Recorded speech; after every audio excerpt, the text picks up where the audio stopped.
My name is Robert Sidoti, and I currently reside on Martha's Vineyard, which is an island off of Cape Cod in Massachusetts. My journey into yoga happened in about 1998. I was living in New York City, taking classes. I was already pretty much into fitness and exercise and sports, and I actually don't remember my first class. I probably went to some power yoga class, and I think right away I fell for it.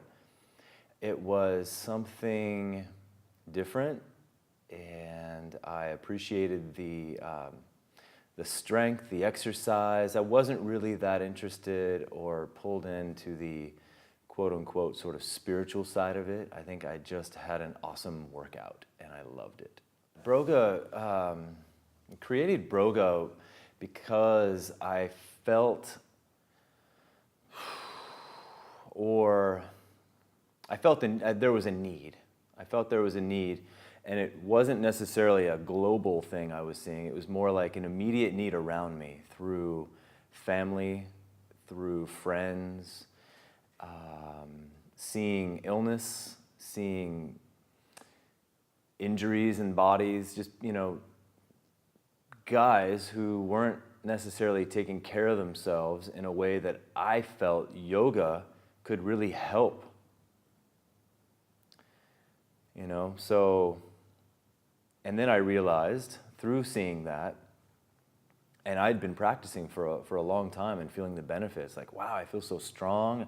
It's helping me with everything that I do, especially like the sports and athletics that I really enjoyed and still enjoy. And so I would see that and see the apprehension with these guys that I'm like really close with, and people that I wasn't that close with. And I would sort of start to pick their brains a little bit, and the interest was just not there. Like, why would I go to that? I can't even touch my toes, or it's just not for me, it's boring, it's this, that, and the other. So I took a lot of that intel and realized, like, wow, there's a program, I can create something, right, with that knowledge, thinking, or I can create something that would serve them, that they might actually go, oh yeah, I could definitely do that, and feel the benefits right away, or the rewards. And really it's through a physical practice, it's through introducing a strong, fun, challenging physical practice. So I really, just to kind of circle back, it was all about seeing what was around me and acknowledging a need. There was definitely a need for it. And having the benefits within myself, like, wow, I feel so good, I want other people to feel good. But I wasn't going to go around like, pushing my yoga on everybody, you know what I mean? So anyway, that's kind of how Broga began, was just an awareness of seeing a need for it. What does it mean to be a man? To me, to be a man is to be honest. God, it makes... What kind of question is that? You're going to make me cry or something. I don't know. Yeah, you know what? Men should cry a little bit more, let go. What does it mean to be a man, though? A man is strong, sensitive, alive, confident, able to let go, able to be open to whatever. Family, to provide for their children, but not feel as if that's the only thing that defines you as a man, is being able to provide, right? That's a big question. I'll stop there for now. Safe to be tender. How is it safe to be tender or soft, right? It's safe if it's honest. It's safe if you are... It's easy for me because it's right there. It's always right there. And maybe it's because I've accessed it, and I know it's there, and I know it's great. Feels good. How is it safe to be tender? I think it's a fantastic question. And I think as long as you're honest, right? If it comes from a real authentic place in you, maybe that's too general. It comes from a very established sense of strength and confidence. And then it doesn't matter if you express sensitivity or softness. You're good. So I've seen it in others, right? I feel it in myself, and I know that like if I sit here on camera and cry a little bit, it doesn't mean that I can't like go out and hang out with my bros and have a beer and be like a regular guy. I'm a guy, and I have to be able to embody all of it, right? To be and feel complete. In the way that in my personal yoga practice and the way that I teach, there's a lot of power around it and involved in the movements and the breath. And that it feels good for me to move like that. And I feel like in the way that I share it with other men and women, but if I'm teaching and speaking about Broga or my approach, a lot of men really appreciate that sense of power. And I think, so for myself, it gives me this sense of like I just feel alive. I feel really nice with all the other restorative stuff, but the power part of the practice makes me feel confident. It brings energy and life, and and it could be a slippery slope, honestly, because I almost rely on it. I rely on that movement and that adrenaline. I'm not an adrenaline junkie. I'm not that guy, but I do rely on being able to move my body, and in a way that provides that sense of strength and power. And so when I say that's a slippery slope, I mean it meaning like if that is taken away from me for some reason, right? I will have to figure out a way to like cope, because it's almost like a coping mechanism. It makes me feel good. And I feel like there are a lot of guys out there that type of practice really speaks to, and I can't necessarily speak on their behalf, but I do know that it's a familiar feeling for them, this strength and power. And honestly, there are a lot of men out there that I've worked with in a group setting, in an individual private setting, where they're going through difficult times, and this type of practice brings this sense of power, like and confidence. Like it brings them back into themselves a little bit, like I'm back in the game, right? And I think that could be what I enjoy about it and why I practice the way I do. In my teaching, in the way that I express compassion with strength, there's a little bit of a skill there, and it's not trickery. It's setting the practitioner up, right? Giving the practitioner that feeling of strength and power and like, right? And that's the only way I can kind of express it, is that. And you follow it right away with, let's say it's a round of some kind of powerful movement, right? And you follow it right away with a more restorative posture, where it's almost like, oh, thank God I'm not doing that any longer. You've given them what they've kind of come for, in a sense, right? And then you kind of soften them into a more restorative practice or pose or posture, and knowing maybe the people in the room, if I'm speaking into a group class, I can generalize and use language that I feel like that practitioner would be open and receptive to. So it varies from class to class or practitioner to practitioner, but it's connecting with that human that is laying on the mat in front of me, and maybe generalizing a little bit about a guy who's in his mid-50s possibly, right?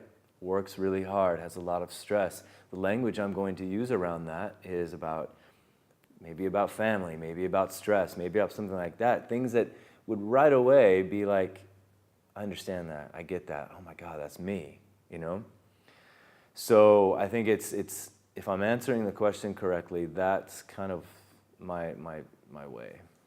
So my connection with my son, Miles, right? He's 12 years old now, depending on when you're watching this, is incredible. It's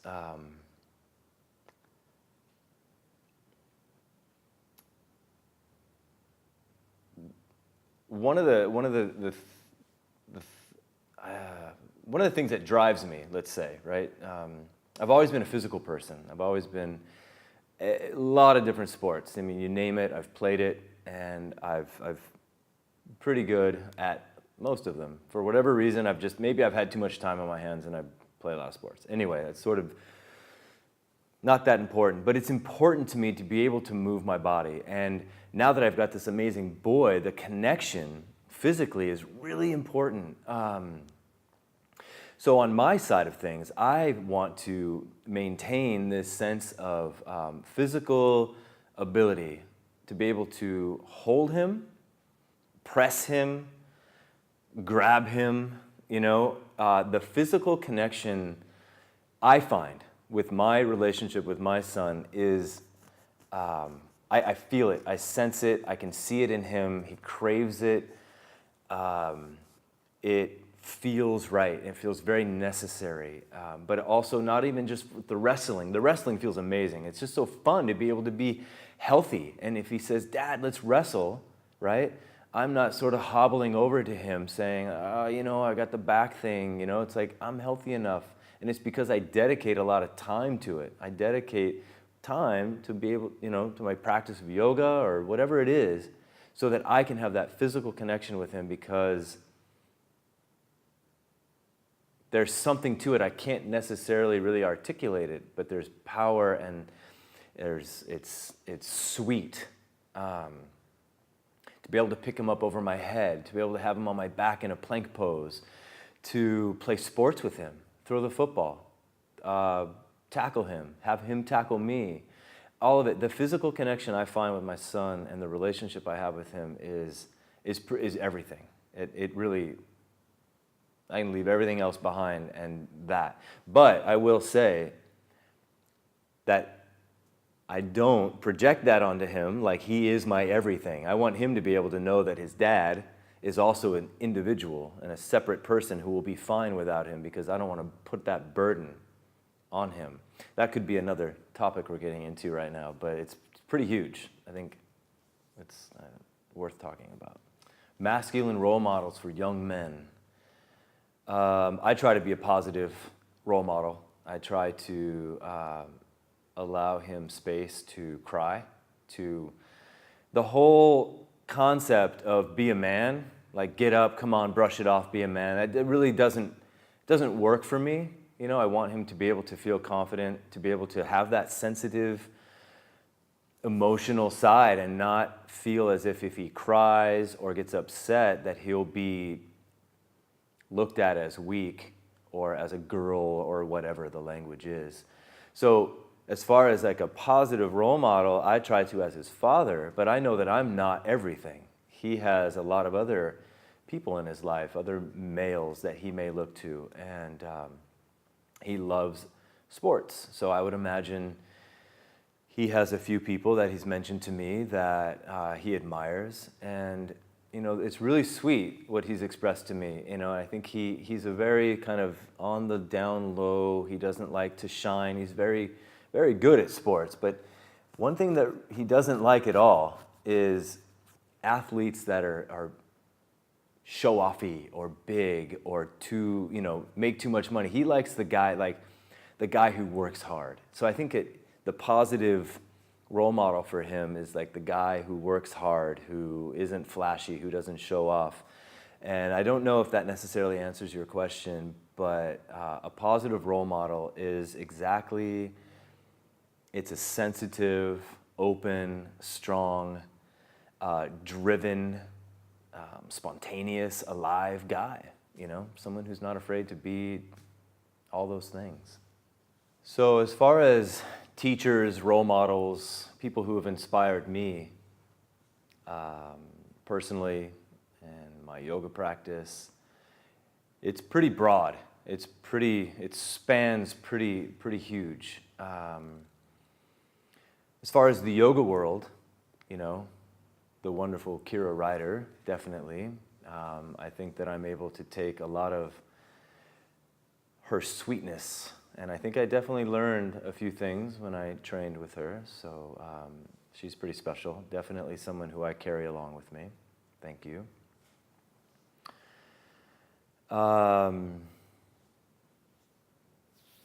They're, my father, hard worker, not a very physical guy. He's a physical guy because he works his ass off, and he's always provided. So there's that.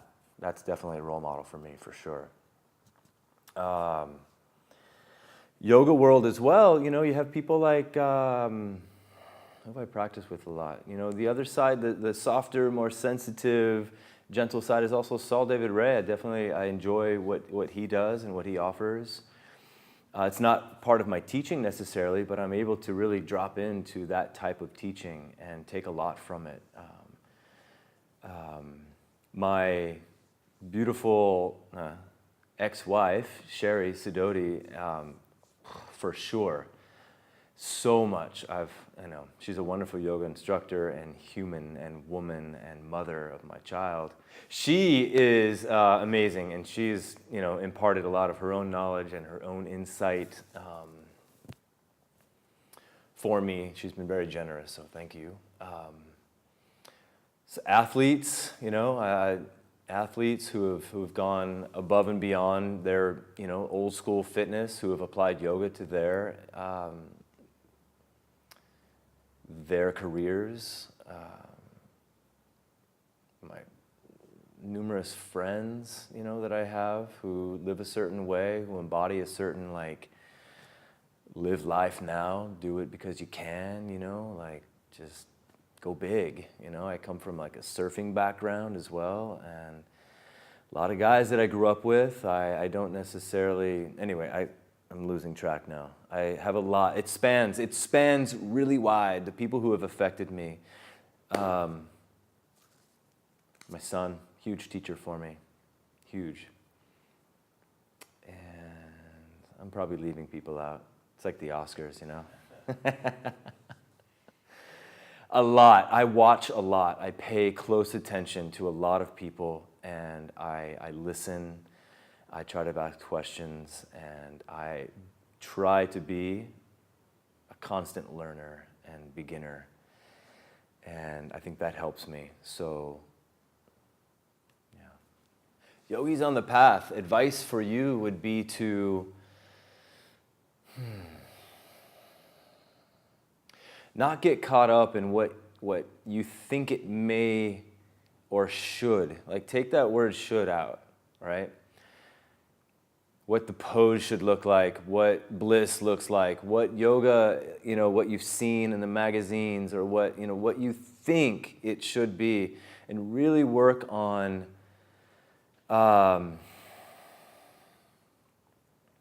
keep it simple. Keep it super simple. Trust in the practice and the process. Practice as much as you possibly can on your own. And that doesn't mean you have to go through a full 60-minute or 75-minute program. Take 5 minutes out of your day. Watch your breath. Hold yourself. Touch your body in certain ways to become more familiar, right, with your body. It's so easy for all of us to, a lot of men as well, right? There's a big disconnect between our physical body, we ignore a lot of things. Don't go to the doctor. You feel a pain for a year. I'm not going to the doctor. I'm not getting checked out because, and I'm that guy too, So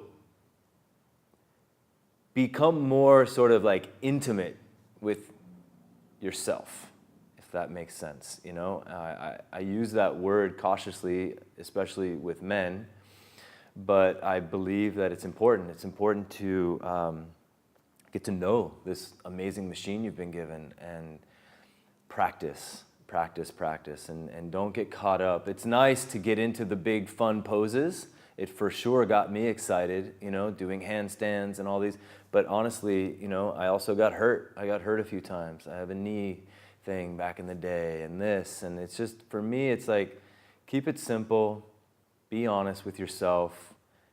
Breathe in, breathe out, and trust in the practice. Trust in the process.